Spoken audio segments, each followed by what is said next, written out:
Hello everyone, सर्व विद्यार्थ्यांचं आजच्या लेक्चरमध्ये खूप खूप स्वागत आहे. मी दिलीप मुसळे. मित्रांनो, आपण आजच्या एका विशेष लेक्चरमध्ये गट क मुख्य परीक्षा 2024 चा जो पेपर झालेला आहे त्यातील इंग्लिशच्या प्रश्नांचं थोडं सविस्तरपणे या ठिकाणी विश्लेषण पाहायचंय.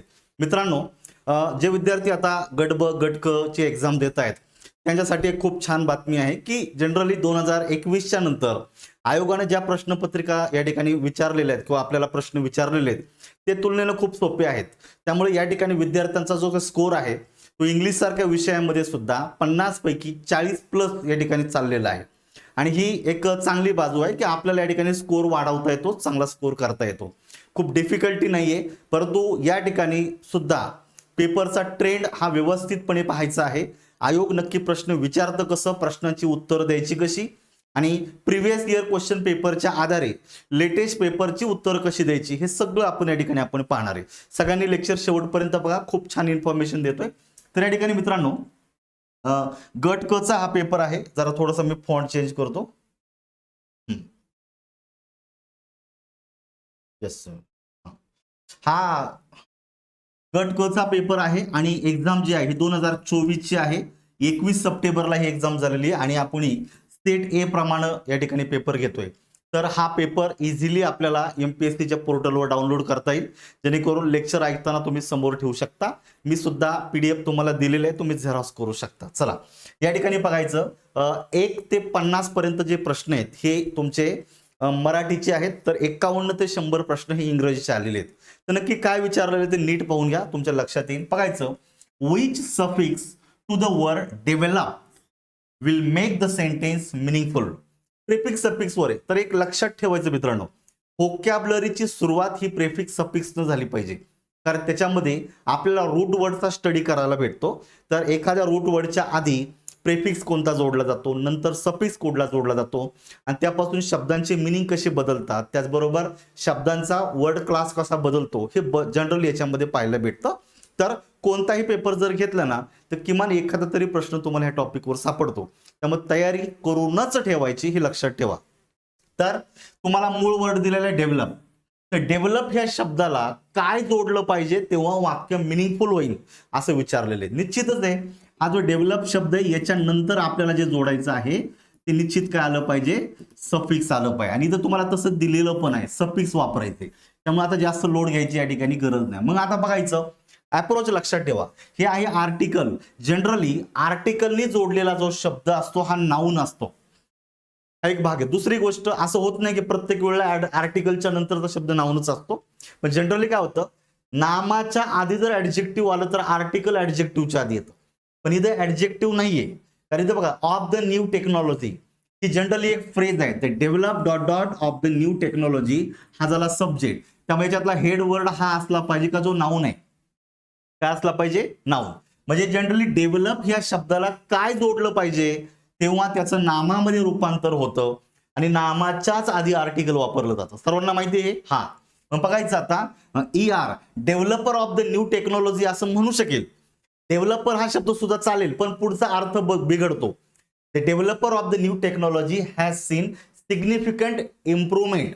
तर डेव्हलपरची इम्प्रूव्हमेंट नाही दाखवायची आपल्याला. तर जनरली हा कॉन्टेक्स्चुअली चुकीचा आहे. डेव्हलप्ड ईडी जोडून कधीही नाऊन बनत नाही, लक्षात ठेवायचं. डेव्हलपमेंट हा शब्द तुमचा बरोबर येतोय, कारण डेव्हलपमेंट याला MENT जर जोडलं तर नाऊन तयार होतं. Development of the new technology has been sufficient significant improvement. Notice करायचं. तर तुम्हाला या ठिकाणी डेव्हलपमेंट हा वर्ड या ठिकाणी पाहिजे, जो नाऊन आहे आणि जो या ठिकाणी बरोबर फिट बसतो. आणि डेव्हलपिंग असं होणार नाही. त्यामुळे सीला जर उत्तरात जर घ्यायचं असेल तर पर्याय क्रमांक 2 हे तुमचं आन्सर असलं पाहिजे. तर थोडंसं लॉजिकली पाहत चला. जनरली द नाऊन सफिक्स वापरायचा, ऍडजेक्टिव्ह सफिक्स वापरायचा, वर्ब का ऍडवर्ब सफिक्स वापरायचा, असं स्पेसिफिकली दिलं जात नाही. काही पेपरमध्ये दिलं गेलेलं आहे, काही ठिकाणी दिलं जात नाही. पण जरी दिलं नाही तरी तुम्हाला अप्रोच पॉइंट ऑफ व्ह्यू उत्तरापर्यंत पोहोचता येतं. ठीक आहे, इथं 2 नंबरचं उत्तर करेक्ट आहे.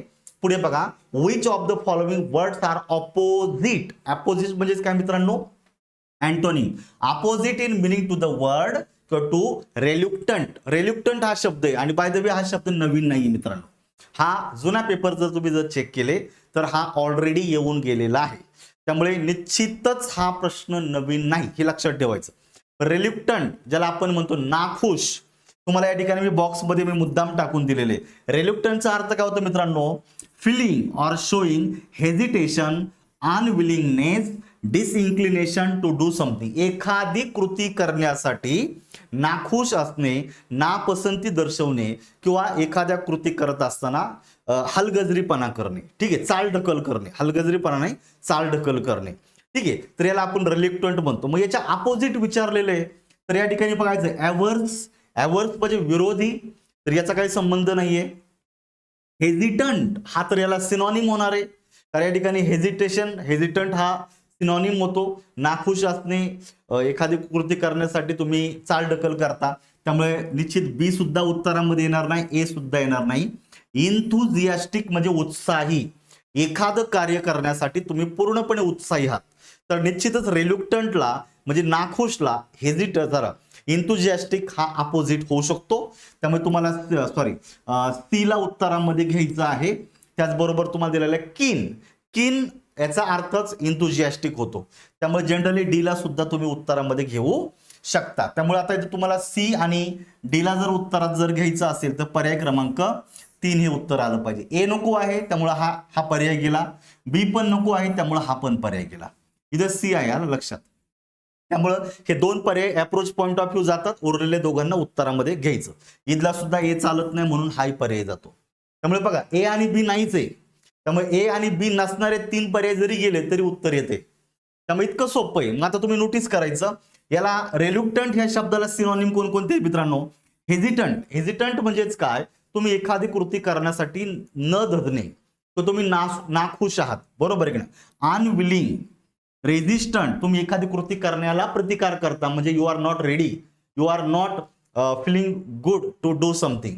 लोथ अँड ॲव्हर्स, तर हे बेसिकली याला सिनॉनिम होणार आहेत. काय होणार याला? हे सिनॉनिम होणार आहे. पण आपल्याला अँटोनिम विचारले, त्यामुळे अँटोनिम मध्ये बघायचं इन्क्लिन. बघा काय होतं? इन्क्लिन्ड म्हणजे तुम्ही खूप खुश आहात, समाधानी आहात एखादी कृती करण्यासाठी. इगर म्हणजे उत्साही, हॅपी म्हणजे खूप आनंदी, ग्लॅड मध्ये सुद्धा आनंदी, इन्थुझियास्टिक म्हणजे उत्साही, विलिंग अँड कीन, तर हे सगळे याला अँटोनिम होतात. तर निश्चित याच्यामध्ये आपल्याला इन्थुझियास्टिक आणि कीनला उत्तरात घ्यायचं आहे. पुढचं बघा, complete the sentence by choosing the correct option given below the sentence. बघायचं, are school dot dot rivals easily. मित्रांनो रायव्हल म्हणजे कोण रे? रायव्हल म्हणजे शत्रू. आणि इथं स्कूलनं इझिली आपल्या शत्रूला हे केलेलं आहे. इथं शत्रू म्हणजेच कोण? निश्चित आपल्याला म्हणायचंय प्रतिस्पर्धी संघ, बरोबर आहे का? मे बी एखादी इंटर कॉलेजिएट एक्झाम असेल किंवा आपण एखादी स्पर्धा असेल किंवा आपलं नॅशनल इंटरनॅशनल लेवलची स्पर्धा असेल, त्यामध्ये आमची जी स्कूल आहे, आमच्या स्कूलनी जे काही प्रतिस्पर्धी स्कूलचे जे काही विद्यार्थी आहे त्यांना इझिली काय केलेलं आहे? डिफीट केलेलं आहे, पराभूत केलेलं आहे. इथं पराभूत होणे या अर्थाचे 4 पैकी एक शब्द शोधायचा आहे. मित्रांनो पहिला शब्द दिलेला आहे बीट, BEAT. बीटचा अर्थ होतो it means to defeat someone in a game, खेळामध्ये एखाद्याला पराभूत करणे. तर कॉन्टेक्स्चुअली हा बरोबर येतोय, कारण आपण स्कूलचा विद्यार्थी आहोत आणि दुसऱ्या स्कूलच्या विद्यार्थ्यांना आपण प्रतिस्पर्धी म्हणतो. रायव्हल म्हणजे इथं प्रतिस्पर्धी अर्थ घ्या, बरोबर आहे की नाही? शत्रू म्हणण्यापेक्षा प्रतिस्पर्धी म्हणायचं. तर जनरली याला आपण इझिली बीट करू शकतो, डिफीट करू शकतो या अर्थाने. त्यामुळे हा बीट बरोबर आहे. हा BIT बाईट चुकीचा आहे. याचा अर्थ होतो जनरली हा past tense of bite. Bite म्हणजे चावा घेणे, दाताने एखाद्या गोष्टीला चावा घेणे. तर बाईटचा भूतकाळी रूप बीट आहे. त्यामुळे इथं काही आपल्या स्कूल जे आहे काय ते प्रतिस्पर्धीचा काय चावा वगैरे घेणार नाही, त्यामुळे बी उत्तरात येणार नाहीये. पुढे बघा या ठिकाणी दिलेलं आहे BEET. बीट हे फळ आहे, बीटरूट ज्याला आपण म्हणतो, जे आपण मार्केटमधून फळभाज्यांमध्ये ते लाल कलरचं फळ आणतो ते बीट. त्यामुळे याचा काही संबंध येत नाहीये. आणि बेट, तर बेट पण याच्यामध्ये येणार नाही. जनरली आपण आपला जो पैसा आहे थोड्या रिस्कवर गुंतवतो. आपण म्हणतो चल बेट लागली, पैज लागली. पैज लागली म्हणजे तुम्ही एखाद्या गोष्टीसाठी तुमची संपत्ती, पैसा जे काय असेल ते तुम्ही डावावर लावता, तरी ते बेट पण होणार नाही. त्यामुळे निश्चित एकच पर्याय बरोबर आहे, तो म्हणजे BEAT. मग एला उत्तरात घ्यायचे म्हणून पर्याय क्रमांक 3 उत्तर आलं पाहिजे. त्यामुळे हे अनुषंगाने उत्तर काढत चला मित्रांनो. पुढे बघा, identify the correct spelled word. हा परत एकदा स्पेलिंग इररवर आलेला प्रश्न आहे, तर नीट लक्षात ठेवायचं की कशा प्रकारे ह्या प्रश्नाचं उत्तर द्यायचंय. Correctly spelled word underline in the following sentence. काय फरक पडत नाही, यांनी 4 शब्द दिले असते तरी चाललं असतं. पण यांनी जाणीवपूर्वक काय केलेलं आहे, वाक्यामध्ये अंडरलाईन करून 4 शब्द दिलेले आहेत आणि त्या शब्दांपैकी एक करेक्ट स्पेलिंग असणारा शब्द ओळखायचा. तर एखाद्या वेळेला आपले पोरं काय करतात, अख्खं वाक्य वाचत बसतात. यांनी स्पष्टपणे काय सांगितलेलं आहे, ज्या शब्दाला अंडरलाईन केलेली आहे तोच शब्द करेक्ट असणारा पर्याय निवडायचा. त्यामुळे जे बाकीचा जो काही पार्ट आहे तो बरोबरच असणार आहे. त्यामुळे ते वाचत बसू नका. एखाद्या वेळेला एखाद्या पोराला एखादा शब्दाचा अर्थ कळत नाही, ते डोकं याचा अर्थ काही गरज पडली अर्थ शोधायची तुम्हाला, एक्झॅक्टली आपण याच्यामध्ये बघ, एलिएनेट, एलिएनेट ज्याला आपण म्हणतो विलप्त, च्यापासून दूर असणे, ALIENAT. तर मित्रांनो हे स्पेलिंग बरोबर आहे, ALIENAT. एलिएनेट म्हणजेच आपण च्यापासून दूर असणे, एकांताचा मसे असणं असा अर्थ होतो. त्यामुळे याला उत्तरात घ्यायचं आहे. चारही ठिकाणी एक एकच आहे, त्यामुळे बाकीच्या शक्यता 100% नाहीशा होतात. त्यामुळे ALL नाहीये हा पर्याय गेला, इथे पण DL नाहीये हा गेला, ALINN नाहीये त्यामुळे हा पर्याय जातो. त्यामुळे बाकीचं चेक करण्याची गरज आहे का, नाही. त्यामुळे प्रश्न काळजीपूर्वक वाचा, एक्झॅक्टली प्रश्नाची डिमांड काय त्या पद्धतीनं तुम्ही हे पद्धतीनं उत्तर द्या. आणि जर आपण अख्खं वाक्य वाचत बसलो तर याच्यामुळे होणार काय बघा, जनरली याच्यामुळे जे फास्ट रीडर आहेत ना ते पटकन वाचून पुढे उत्तर देऊन निघून जातात. पण एखादा शब्द अडथळला का तुम्ही त्याच्यामध्येच घोटाळत राहा, याच्यामध्ये तुमचा वेळ जातो. 10-15 सेकंद जरी एक्स्ट्रा गेले तरी समजायचं पुढच्या एका प्रश्नाला तुम्हाला वेळ कमी पडणार आहे. त्यामुळे वेळ खूप महत्वाचा आहे. त्यामुळे प्रश्न काळजीपूर्वक वाचा, उत्तर व्यवस्थित देता येतं लक्षात ठेवा. आणि हा शब्द नवीन नाहीये मित्रांनो, पेपरमध्ये किमान 4-5 वेळा प्रिव्हियस पेपरमध्ये येऊन गेलेला आहे. ह्या अँगलने याचं उत्तर देता आलं पाहिजे. ठीक आहे, पुढचा बघा आता, select the closest synonym of adulate in the sentence. तर तुमच्या वाक्यामध्ये बघा इथे तुम्हाला पहिले 4-5 प्रश्न थोडेसे यांनी व्होकॅबुलरीच विचारलेले आहे. Despite his peers disdain he continue to adulate influential figures seeking their favour. बघा इथे तुम्हाला एड्युलेट हा वर्ब म्हणून आलेला आहे. तर एड्युलेट ह्या शब्दाला तुम्हाला काय विचारलेले मित्रांनो, मग पहिली गोष्ट तुम्हाला एड्युलेटचा अर्थ माहित पाहिजे. एक्सेसिव्हली ॲडमायर म्हणजे एखाद्याची जास्त प्रमाणात मोठ्या प्रमाणामध्ये स्तुती करणं, praise or flatter someone. Flatter हा शब्द याला मॅच होतो मित्रांनो. फ्लॅटर म्हणजेच काय, दुसऱ्याची स्तुती करली जाते. जसे नेते मंडळी आहे आणि नेते मंडळींच्या मागे एक मोठा घोळका हिंडत असतो 24 तास, बरोबर की नाही. नेता कुठेही चालला का ती 4-10 लोक सोबतच असतात. ती लोक कधी आपल्या नेत्याला नाव ठेवत नाही, कारण त्यांना माहिती आहे का ह्या नेत्याकडनं आपल्याला भरपूर कामं करून घ्यायची. त्यामुळे स्तुती करणे, नेता लय भारी, लय दादा भारी, किंवा शेठ लय भारी, साहेब लय भारी, साहेब लय भारी असं म्हणत राहतो आपण, त्याला फ्लॅटरर बोललं जातं.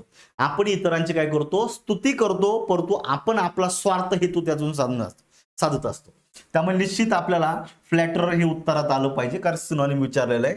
डेरिड उत्तरामध्ये येत नाही. Deride it means to ridicule. Ridicule म्हणजे मित्रांनो एखाद्याची टीका टिप्पणी करणे, एखाद्याला आपण म्हणतो की विडंबन करणे. ठीक आहे. मॉक चेष्टा करणे, शो कॉन्टेम्प्ट तिरस्कार दर्शवणे. तर जनरली द एड्युलेटला हा सिनोनिम होणार नाही, हा अँटोनिम होणार आहे डेरेड. त्यामुळे हा उत्तरात येत नाही. निग्लेक्ट म्हणजे आपण म्हणतो की एखाद्याला दुर्लक्षित करणे, आणि अपोज म्हणजे विरोध करणे. काही संबंध नाहीये, कॉमन शब्द आहे. त्यातला डेराइड हा नवीन शब्द दिसेल तर एक्झामच्या दृष्टीनं लक्षात ठेवायचा. उत्तर आलं पाहिजे फ्लॅटर. परत एकदा फ्लॅटर हा शब्द सुद्धा PYQ मध्ये तुम्हाला सापडेल. म्हणजे जेव्हा PYQ तून एकदा काळजीपूर्वकपणे जातो त्याला सिनोनिम, अँटोनिम, वन वर्ड सारख्या ऑलमोस्ट प्रश्नांची उत्तरं देता येतात, हे मी तुम्हाला खात्रीशीरपणे सांगतो. ठीक आहे. पुढचा प्रश्न बघायचा आहे. I wished my brother had been here. तुम्हाला वाक्य दिलेलं आहे, the past perfect tense in the sentence above has been used to indicate. आता तुमच्या वाक्यामध्ये पास्ट परफेक्ट दिलेले बघा, हॅड बीन.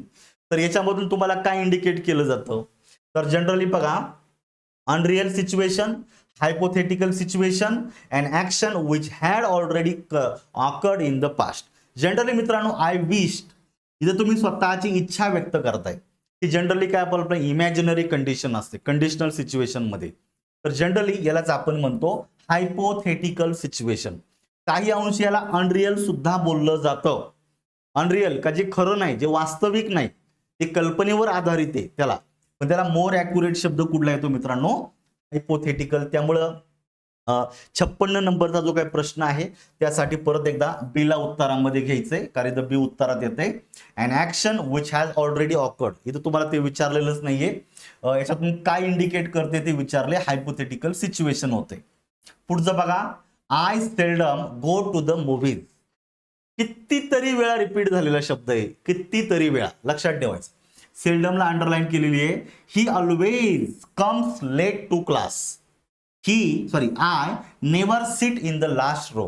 मित्रांनो 3 शब्दांना अंडरलाईन केलेली आहे, सेल्डम, ऑलवेज आणि नेव्हर. आणि तुम्हाला विचारलंय the words underline in the sentence first, second and third above exemplify. हे सगळे काय रे मित्रांनो? तर ज्याला याला बोलत आहे ऍडव्हर्ब ऑफ फ्रिक्वेन्सी. काय बोललं जातं? Adverb of frequency. टाइम सांगितला जात नाहीये, ड्युरेशन सांगितलं जात नाही आणि डिग्री सुद्धा नाही. त्यामुळे फक्त सी ला उत्तरात घ्यायचंय. परत एकदा पर्याय क्रमांक 1 हे तुमचं उत्तर असलं पाहिजे. आता एक लक्षात ठेवायचं अप्रोच आपणही बघायचं आता 54, 55, 56 आणि 57. प्रश्न क्रमांक 54, 55, 56 आणि 57 या सलग 4 प्रश्नांची उत्तरं आयोगाने 1 1 1 1 अशीच दिलेली. 4ही ठिकाणी 1 1 दिलेले. तर जर पहिल्याला 1 आलं तर माणूस म्हणतो ओके, दुसऱ्याला जरी 1 आलं तर म्हणतो ओके, पण परत तोच जर 1 नंबरचा आला तर म्हणतो आपलं काहीतरी चुकतंय. लक्षात ठेवा, इथं आयोग तुमचा कॉन्फिडन्स चेक करतो का तुम्ही तुमच्या उत्तरावर किती ठाम आहात. ठीक आहे. आणि कदाचित आपण म्हणतो चला याला पण 1 मध्ये देऊन टाकू, पण चौथा आल्यावर डोळ्याचे काचच पुसतो आपल्या याची, म्हणतो नाही नाही असं असू शकत नाही. सगळे कुठे 1 1 असतात का? काही फरक पडत नाही. 1 2 3 4 6 6 7 7 प्रश्नांपर्यंत एकसारखं उत्तर येऊ शकतं. इथे तुमची सायकोलॉजी चेक होत असते, तुम्ही किती पद्धतशीरपणे उत्तर देता किंवा किती कॉन्फिडेंटली उत्तर देता हे लक्षात ठेवायचं. त्यामुळे सगळ्या गोष्टी हे होतात, आपण आपल्या उत्तरावर ठाम राहावं. ठीक आहे. पुढे दिलेलं पाहायचं, this is my book and this book is mine. नवीन आहे का रे? नाही, हा सुद्धा रिपीट झालेला आहे. नोटीस करायचं बघा, बुक हा शब्द नाव नाही, नामाच्या आधी आला, नामाविषयी आला, याला पॉझिटिव्ह ऍडजेक्टिव्ह बोलायचं. आणि दुसरा एकटाच आलेला आहे, पॉझेशन सांगतो, पॉझेसिव्ह प्रोनाउन बोलायचं. बरोबर आहे का? मग इथं पॉझेसिव्ह प्रोनाउन पाहिलं नाहीये, पॉझेसिव्ह प्रोनाउन पाहिलं नाहीये आणि पॉझेसिव्ह प्रोनाउन पाहिलं नाही. त्यामुळे एकच उत्तर होतं, पॉझेसिव्ह ऍडजेक्टिव्ह आणि पॉझेसिव्ह प्रोनाउन. त्यामुळे सी ला उत्तरात घ्यायचंय मित्रांनो, पर्याय क्रमांक 2. हे खूप सोपं आहे, नोटीस करायचं. मग पॉझेसिव्ह प्रोनाउन आणि पॉझेसिव्ह ऍडजेक्टिव्ह विषयी जर विचारलं तर नोटीस करा. या ठिकाणी आता मी थोडा आपला सरफेस बदलला, या ठिकाणी थोडा चेंज करतो. बघा, पॉझेसिव्ह प्रोनाउन पहिला ऍडजेक्टिव्ह घ्या, पॉझेसिव्ह ऍडजेक्टिव्ह, आणि दुसरा आहे तो पॉझेसिव्ह प्रोनाउन. तर बघायचं, आय, मी, माय हा पॉझेसिव्ह ऍडजेक्टिव्ह आहे. आय, मी, माय, माइन हा पॉझेसिव्ह प्रोनाउन आहे. वी, अस, आर हा possessive adjective, O, U, R, S possessive pronoun. इथे एस आहे पण याला अपॉस्ट्रॉफ नाहीये, लक्षात ठेवा. ठीक आहे. पुढे सेम पद्धतीने दिलेला आहे, यू, यू, युअर हा पॉझेसिव्ह ऍडजेक्टिव्ह, युअर्स हा पॉझेसिव्ह प्रोनाउन झालेला आहे. ही, हिम, हिज. तर हिज हा बाकी दोन्ही ठिकाणी सारखाच, याच्यामध्ये बदल होत नाही. सीच्या बाबतीत लक्षात ठेवायचं, सी, हर, हर, आणि या ठिकाणी येतो हर. आणि दे, इथे इटचा वापर शक्यतो जास्त होत नाहीये. दे, देम, देअर, THEIR, THEIRS. तर हे जनरली पॉझेसिव्ह प्रोनाउन आहे आणि हे पॉझेसिव्ह ऍडजेक्टिव्ह आहेत मित्रांनो, कारण यांच्यानंतर वाक्यामध्ये कंपल्सरी नाउन येतं, म्हणून यांना पॉझेसिव्ह ऍडजेक्टिव्ह म्हणायचं. पण हे जे दुसऱ्या कॅटेगरीत दिलेले आहेत, तर मित्रांनो यांच्यानंतर वाक्यामध्ये कधीही नाम वापरलं जात नाही, ते एकटेच येतात, म्हणून यांना पॉझेसिव्ह प्रोनाउन म्हणायचं. नंबर 2, यांच्यामध्ये काहींना यस जोडलेला आहे शेवटी, पण याला अपॉस्ट्रॉफ जोडलेला नाही, हे पण लक्षात ठेवा. कधी कधी ह्या गोष्टी तुम्ही विसरता, म्हणून तुम्हाला मी हे दाखवलेलं आहे. ठीक आहे. ह्या अँगलनी बघा. आता आपण पुढच्या प्रश्नाकडे वळूया, नीट लक्ष देऊन ऐका, तुमच्या लक्षात येईल या ठिकाणी काय दिलेलं आहे. Spot the part in which there is error in the following sentence. तर हा वाक्य रिपीट झालेला आहे, याच्या अगोदर एकदा पेपरला येऊन गेलेला आहे, त्यामुळे निश्चित नवीन आहे का? तर नाही. तर बघायचं the cost of all necessaries हा एक भाग झाला, हॅव गॉन अप. मित्रांनो, तुम्ही जर वाचत जर गेला तर इथपर्यंत येऊन थांबता. The cost of all necessaries, necessary म्हणजे जीवनावश्यक अत्यावश्यक वस्तूंच्या किमती. तर जेव्हा क्रियापदाच्या अगोदर संपूर्ण फ्रेज, ही फ्रेज आहे मित्रांनो, याला काय म्हणायचं आहे, फ्रेज. याला क्लॉज का म्हणायचं नाहीये, तर याच्यामध्ये क्रियापदच नाहीये, त्यामुळे ही झाली फ्रेज. जेव्हा संपूर्ण फ्रेज तुमच्या वाक्यामध्ये सब्जेक्ट म्हणून काम करते, ती नाउन फ्रेज असते आणि त्यातला हेड वर्ड हा आर्टिकलने जोडला जातो का जो नाउन असतो. कॉस्ट हा शब्द इम्पॉर्टंट आहे. किती गरजेच्या वस्तू ते महत्वाचं नाही, त्यांची किंमत महत्वाची. सो कॉस्ट हा शब्द एकवचनी आहे, त्यामुळे याच्यानंतर जे क्रियापद घ्यायचं आहे ते सुद्धा एकवचनी पाहिजे. The cost of all necessaries, इथं काय पाहिजे मित्रांनो, हॅज गॉन अप. म्हणजे उत्तर कशात चुकलेलं आहे इथं, म्हणजे प्रश्न कशात चुकलेला आहे, सी मध्ये चुकलेलं आहे, क्रियापद चुकीचं दिलेलं आहे, त्यामुळे सी ला उत्तरात घ्यायचं आहे पर्याय क्रमांक 4. अलग लक्षात, ह्या पद्धतीनं तुम्हाला या गोष्टी वर्कआउट करता आल्या पाहिजे. खूप सोप्या बाबी असतात, त्यामुळे याच्यामध्ये कन्फ्युजन नको आहे. पुढे बघा, choose the correct meaning for the idiom to cool one's heels. नवीन आहे का, बिलकुल नाही, रिपीट झालेली आहे मित्रांनो. To cool one's heels it means to wait patiently, म्हणजे तुम्ही खूप उतावीळपणे एखाद्या व्यक्तीची एखाद्या गोष्टीची वाट पाहताय. लक्षात ठेवायचं. इथं बघायचं, टू क्लोज द चॅप्टर काही संबंध नाहीये, to walk on the hills काही संबंध नाही, to remain in comfortable position काही संबंध नाही. उत्तर आलं पाहिजे 4. Wait or to kept waiting, एकतर आपण वेट करतो किंवा दुसऱ्याला उतावीळपणे वेट करायला लावतो, वाट पाहायला लावतो, हे दोन्ही पण चालू शकेल. त्यामुळे टू कूल वन्स हिलचं 4 नंबर उत्तर आहे. प्रश्न रिपीट झालेला आहे, म्हणजे ही जी इडियम आहे ती रिपीट झालेली आहे, हे लक्षात ठेवायचं. पुढचा प्रश्न बघायचा, the decision has baffled the cast and crew of the film. Select the correct opposite word for the underline. आता हा शब्द काय रिपीट नाही झालेला, नवीन आलेला आहे. थोडासा तुम्हाला याच्याविषयी माहिती पाहिजे मित्रांनो. लक्षात ठेवायचं, आता तुम्हाला काय विचारलेलं आहे, करेक्ट ऑपोजिट वर्ड विचारलाय, म्हणजे अँटॉनिम विचारलाय. प्रथम तर तुम्हाला हे माहिती पाहिजे की बॅफल्ड म्हणजे काय. Baffled it means totally bewilder, perplex or confuse. एखाद्याला पूर्णपणे काय करून टाकणे, गोंधळामध्ये टाकणे. काय करणे, एखाद्याला पूर्णपणे गोंधळामध्ये टाकणे. इथं मित्रांनो कन्फ्यूज हा याला सिनॉनिम होणार आहे आणि आपल्याला विचारले अँटोनिम, त्यामुळे 1 नंबर उत्तरामध्ये येणार नाहीये. स्टन, स्टन म्हणजे चकित होणे, धक्का बसल्यासारखं होते, त्यामुळे इथं अजिबात याचा काही संबंध नाहीये. क्लिअर काही अंशी हे बरोबर येतं मित्रांनो. क्लिअर म्हणजे एखादी गोष्ट स्पष्ट होणे, पण इथं मोर ॲक्युरेट, कारण इथं एकच दिलेलं आहे, त्यामुळे इथं उत्तर द्यायला पाहिजे एनलाइटन. एनलाइटन म्हणजे एखाद्या गोष्टीविषयी तुम्हाला माहिती असणे, तुम्हाला जाणीव असणे. नोटीस करा, इथे तुम्हाला बॅफल्ड केलेलं आहे म्हणजे कन्फ्यूज केलेलं आहे. You are completely ignorant about something, but here enlighten it means you are known about something. तर कॉन्टॅक्च्युअली 4 नंबर उत्तर येणं अपेक्षित आहे. आयोगाचं सुद्धा 4 नंबर उत्तर आहे मित्रांनो. To provide someone with greater knowledge, एखाद्या व्यक्तीला एखाद्या गोष्टीला व्यक्तीला जनरल तुम्ही नॉलेज देणं किंवा माहिती देणं, or understanding removing confusion entirely, पूर्णपणे कन्फ्युजन दूर करणे, जाणीव करून देणं, माहिती देणं, याला आपण एनलाइटन असं म्हणू शकतो. तर इथं कॉन्टॅक्च्युअली हा अपोजिट होतो. पर्याय क्रमांक 4 ला उत्तर द्या. तर निश्चित महत्वाचे शब्द आहे. Choose the correct WH word. हा प्रश्न रिपीट नाही झालेला, परंतु याच्यासारखे भरपूर प्रश्न आलेले आहेत. लक्षात ठेवायचं.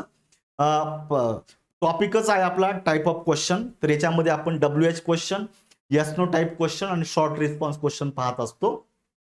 There was a mobile on the table, so I picked it up and said, ... mobile is this. म्हणजे बघा, टेबलवर एक फोन पडलेला आहे आणि मी तो फोन उचलला आणि म्हटलं हा फोन कुणाचा आहे. कुणाचा म्हणजेच मित्रांनो तुम्ही एखाद्या व्यक्तीची मालकी दर्शवताय, म्हणजे या फोनचा मालक कोण आहे. मग पोझिशन सांगण्यासाठी काय वापरलं जातं, तरी तो वापरलं जातं हुज. Whose indicate position. लक्षात ठेवायचं, हुम जो आहे हा ऑब्जेक्टिव्ह केससाठी येत असतो. म्हणजे जर तुमच्या वाक्यात व्यक्तिरूपी कर्म असेल तर हुम वापरायचं, अदरवाईज वापरायचं नाही. हु हा लिव्हिंग सब्जेक्ट साठी येत असतो, करता. पण इथे तुम्हाला पॉझिटिव्ह केस आलेली आहे. हुज मोबाईल इज दिस, हा फोन कुणाचा आहे, मग सब्जेक्ट साठी येणार नाही. आणि व्हेन तर टाइम सांगितलं जातं, इथे आपल्याला पोझिशन दिलेले, त्यामुळे उरलेले 3 येणार नाही, म्हणून उत्तर येते फक्त पर्याय क्रमांक 1. सोपे सोपे प्रश्न आहेत. Identify the cohesive device use in the following sentence.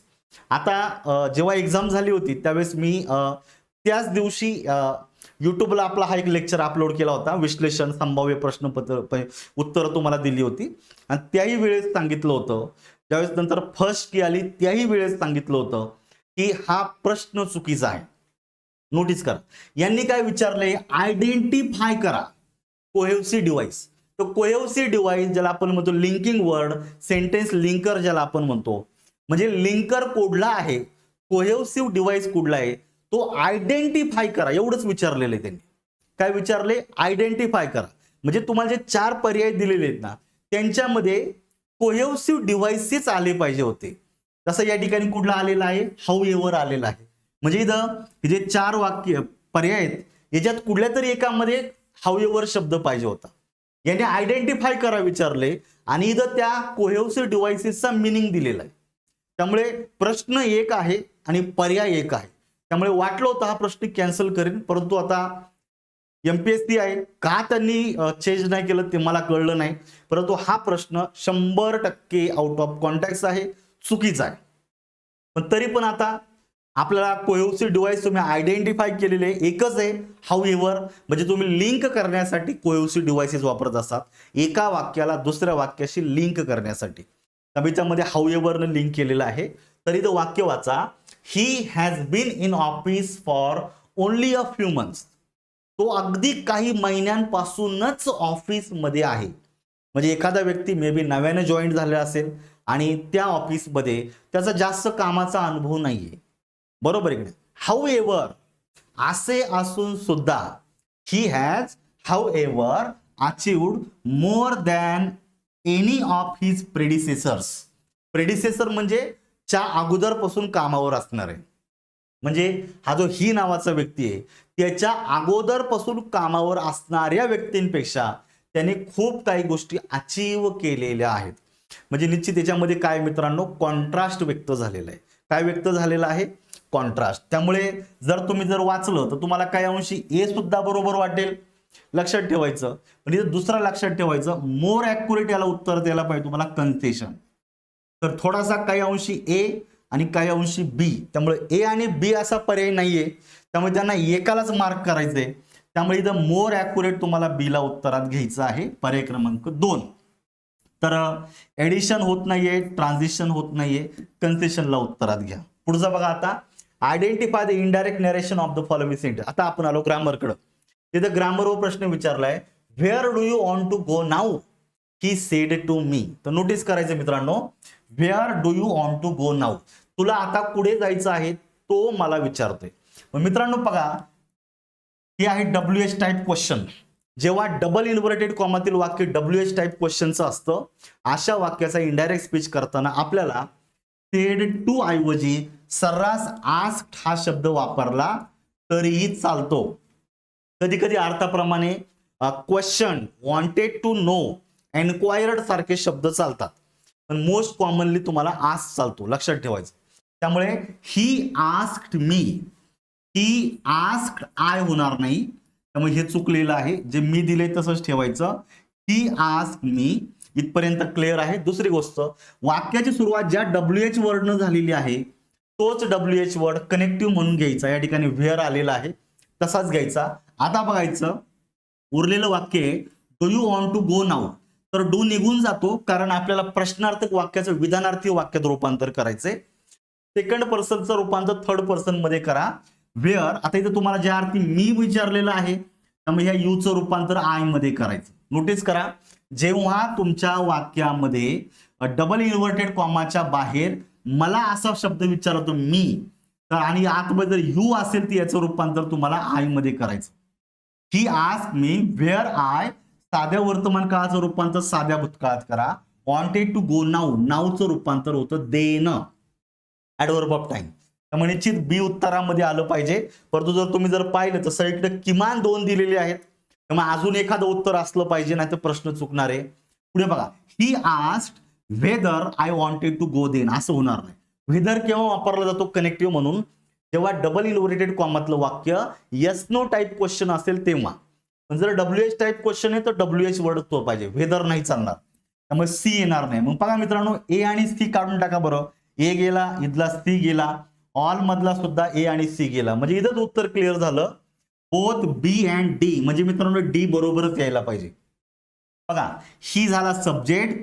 Question मी, तुम्हाला मी सांगितलं आस ऐवजी question, wanted to know, enquired सारखे शब्द तुम्हाला चालतात कनेक्टिव्ह म्हणून. Question me about where I wanted to go then, बरोबर आहे. त्यामुळे बी आणि डी ला उत्तरात घ्यायचंय. पर्याय क्रमांक 2. येतं लक्षात. हे असे अप्रोच पॉइंट ऑफ व्ह्यू उत्तर काढा, उत्तर पडापडा निघतात. Change the following sentence into superlative degree. Superlative degree खूप सोपी आहे मित्रांनो. जनरली सुपरलेटिव्ह डिग्री मध्ये जे ऍडजेक्टिव्ह असतं त्याला EST प्रत्यय जोडला जातो आणि त्याच्या अगोदर वाक्यामध्ये द आर्टिकल वापरलं जातं. लक्षात ठेवायचं. Prevention is better than cure. Better than हे तर कम्पॅरेटिव्ह डिग्रीत आहे, बरोबर आहे की नाही. मग आता तुम्ही पर्याय बघा. Prevention is always better than. मित्रांनो, सुपरलेटिव्ह डिग्री मध्ये कम्पॅरेटिव्ह ऍडजेक्टिव्ह चालत नाही. दुसरं, prevention is as good as cure. As मध्ये विशेषणाचं मूळ रूप हे पॉझिटिव्ह डिग्रीत असतं, हेही नको आहे. तर आपलं टार्गेट सुपरलेटिव्ह डिग्री आहे. Prevention is the best cure, तर जनरली हे सुपरलेटिव्हच्या कॉन्टॅक्ट मध्ये बरोबर येणार आहे. प्रिव्हेन्शन इज बेटर दॅन हे चालणार नाही, म्हणजे कॉन्टॅक्च्युअली सी उत्तरात यायला पाहिजे. पर्याय क्रमांक 3. बघा, इतका बेसिक प्रश्न आहे, काही सेकंदाचा वेळ लागतो उत्तर द्यायला, तर ह्या अँगलनी उत्तर देता आले पाहिजे. पुढचा, what is the meaning of the phrase to grease the palm. नवीन आहे का रे? तर बिलकुल नाही, येऊन गेलेले मित्रांनो. Grease the palm it means to bribe, एखाद्याला लाच देणे. मराठीत आपण म्हणतो ना, टेबला खालून काहीतरी सरकवणे, टेबला खालून पैसे दिले जातात म्हणतो ना आपण, बरोबर आहे की नाही. आपलं एखादं काम वेळेच्या आधी जर करून घ्यायचं असेल तर त्या अधिकाऱ्याला काहीतरी लाच देणं, जनरली ब्राईब असं बोललं जातं. सी उत्तरात घ्यायचे. मेसेज नाही, क्लॅप म्हणजे कानाखाली नाही द्यायची, स्ट्रेच नाही. सी ला उत्तरामध्ये घ्या. पर्याय क्रमांक 66चा परत एकदा 3 नंबर हे तुमचं उत्तर आलं पाहिजे. पुढचा प्रश्न बघा. Which phrase best define climb down. तर इथे सुद्धा कन्फ्युजन होतं मित्रांनो. तुम्ही डिक्शनरी जर चेक केले तर क्लाइंब डाऊन या शब्दाचे 2-2, 3-3 मिनिंग दिलेले आहेत आणि त्याला वाक्यामध्ये पण दिलेलं नाहीये, त्यामुळे इथे थोडासा डाऊट होता. पण मी आपल्या पेपर झाल्या एक्झॅक्ट उत्तर दिलं होतं, तेच उत्तर आयोगानं फायनल आन्सर किट दिलेलं आहे. बऱ्याच एज्युकेटरची उत्तर चुकली, पण या ठिकाणी आपलं एक्झॅक्ट उत्तर आलेलं आहे. Retreat from the previous position, तर हे सुद्धा बरोबर आहे, हे सुद्धा बरोबर आहे. And an act of admitting that you were wrong. बरोबर आहे का? तुम्ही चुकीचे वागलेला आहात, तुमची चूक झालेली आहे हे स्वीकार करणे, कबूल करणे. तर हे उत्तर आयोगानं दिलेले 67चा पर्याय क्रमांक 2 हे मोर ॲक्युरेट आहे. तुम्ही ऑक्सफर्ड डिक्शनरी चेक करा, केम्ब्रिज डिक्शनरी चेक करा, तुम्हाला हे उत्तर लगेच दिसेल. ठीक आहे. An act of admitting that you were wrong. परंतु या ठिकाणी retreat from a previous position हे चुकीचं नाही. आता इथं पेपर बनवताना गलती झालेली आहे, इथं 2-2 उत्तर दिसतात, पण आयोगानं प्रश्न काही कॅन्सल नाही केलेला, त्यामुळे इथं उत्तर 2 नंबरचं दिलेलं आहे. परंतु मित्रांनो, एक फारसा चुकीचा नाही. ठीक आहे. स्टेडी अप्रोच होणार नाही, रिफ्युजल पण होत नाही. पुढे बघा आता. आयडेंटिफाय द करेक्ट सेंटेन्स और sentences using the phrase the salt of the अर्थ. तर ही जनरली इडियम आहे. द सॉल्ट ऑफ द अर्थ नावाची इडियम आहे मित्रांनो. सॉल्ट ऑफ द अर्थ ज्याला आपण म्हणतो a very humble, very good and honest person, एक अगदी प्रामाणिक, चांगला, विश्वासू व्यक्ती, त्याला आपण बोलतो द सॉल्ट ऑफ द अर्थ. का ज्याला लोक नावाजतात, ज्याची लोक स्तुती करतात, ज्याच्याकडे लोक आदराने पाहतात, त्या व्यक्तीला द सॉल्ट ऑफ द अर्थ असं बोललं जातं. वाचा. तुम्हाला या ठिकाणी कॉन्टेक्स्चुअली त्याचा मिनिंग तुम्हाला विचारलेला आहे. कसा? कॉन्टेक्स्चुअली. The arrogant businessman. आता तो कसा आहे? ॲरोगंट आहे. आता जो उद्धट आहे, तो इतरांना चिडवतो, इतरांविषयी वाईट बोलतो, बरोबर आहे का? याला आपण सॉल्ट ऑफ द अर्थ नाही म्हणू शकत. या शब्दातच कळलं का हा बिझनेसमॅन आहे आणि हा असा आहे, बरोबर आहे. All this salt of the अर्थ and look down on everyone else. अर्थ बदलतो, हे होणार नाही.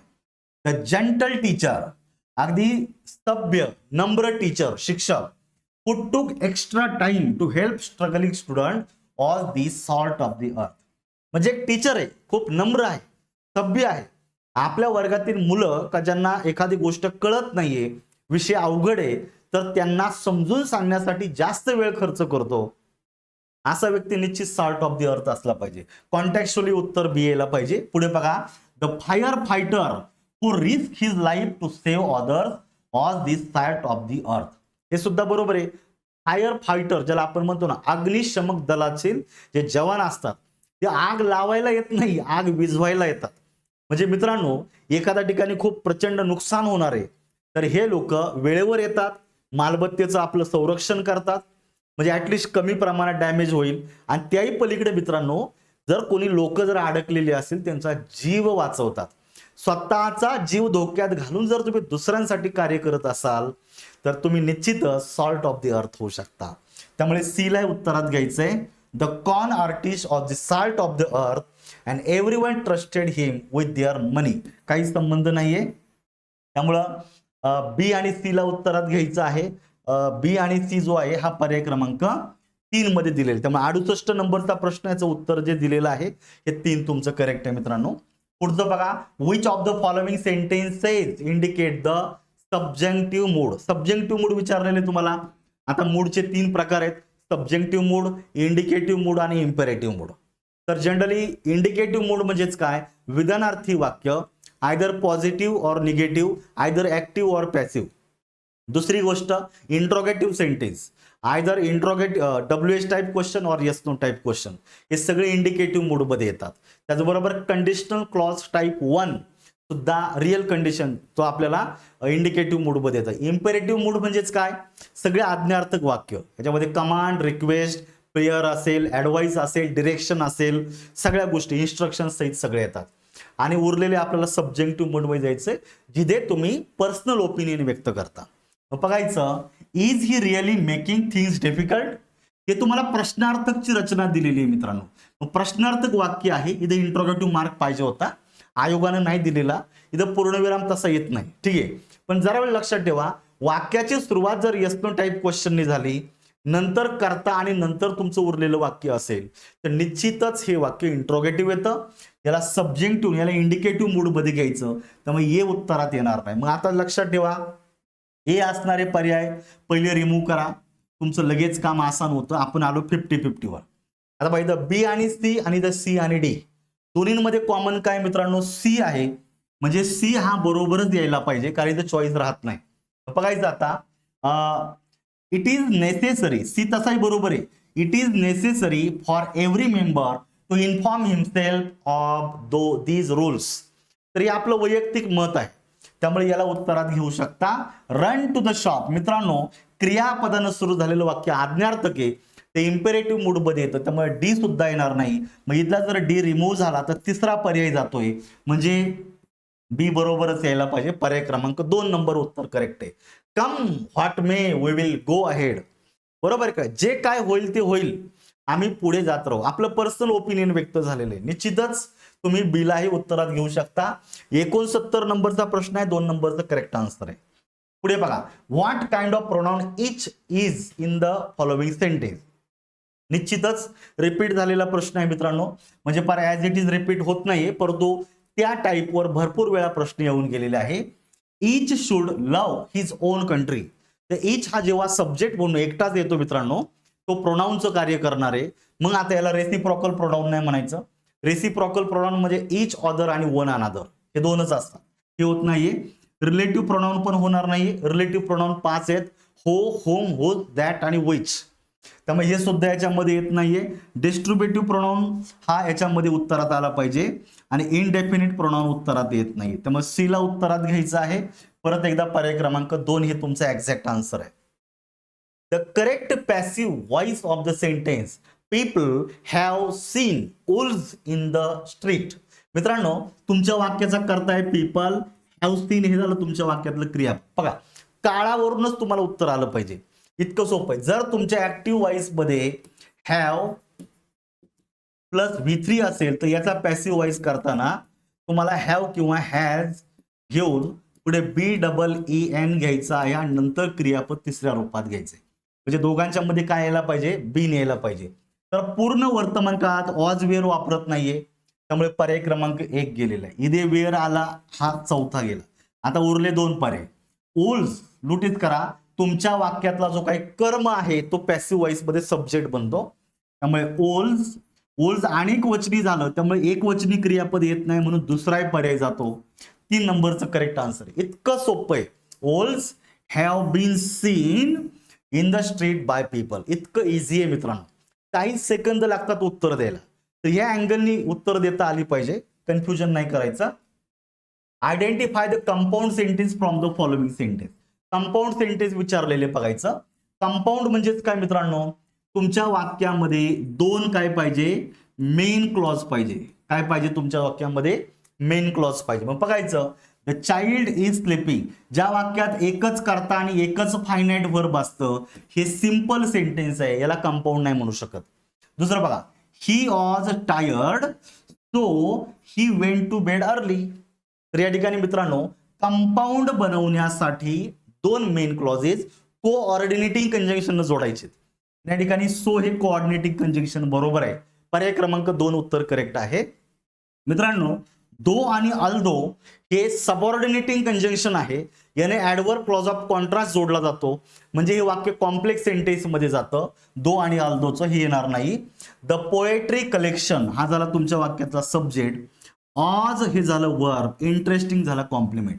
ज्या वाक्यात एकच कर्ता एकच क्रियापद असतं मित्रांनो, याला सिंपल सेंटेन्स म्हणायचं. आपलं टार्गेट कंपाऊंड आहे. पर्याय क्रमांक 2 हे तुमचं एक्झॅक्ट उत्तर आहे. पुढचं बघा, in the sentence the ubiquitous nature of social media has permitted even the most remote corners of the globe. What does ubiquitous means? खूप छान प्रश्न आहे. TCHच्या पेपरमध्ये 2-3 वेळा मी याला रेकॉर्ड केलेला आहे आणि कॉमनली तुम्हाला कुठेही सापडतो. ubiquitous ज्याला आपण म्हणतो present, appearing, found everywhere simultaneously, जो सर्वत्र आहे उपस्थित, त्याला बोललं जातं. मग बघायचं, present in only specific region होत नाहीये, बिंग प्रेझेंट एव्हरीवेअर. 3 नंबरचं उत्तर करेक्ट आहे. फाउंड स्पॉर्डिकली होत नाहीये आणि हे पण होत नाही. निश्चित तुमचं 3 नंबरचं उत्तर येत आहे. Which of the following words is an example of polysemy. Polysemy म्हणजेच काय मित्रांनो, एका शब्दाचे मल्टिपल मिनिंग असणं. शब्द एकच आहे पण त्याचे मल्टिपल मिनिंग्ज आहेत, त्याला पॉलिसेमी असं बोललं जातं. असं बिग अँड स्मॉल, तर हे अँटोनिम होतात एकमेकाच्या, काय होणार नाही. बँक हा एकच शब्द आहे, याला फायनान्शियल इन्स्टिट्यूट सुद्धा म्हणतो आपण आणि रिव्हर बँक सुद्धा म्हणतो. ठीक आहे, त्यामुळे निश्चित तुम्हाला बीला उत्तरात घ्यायचंय.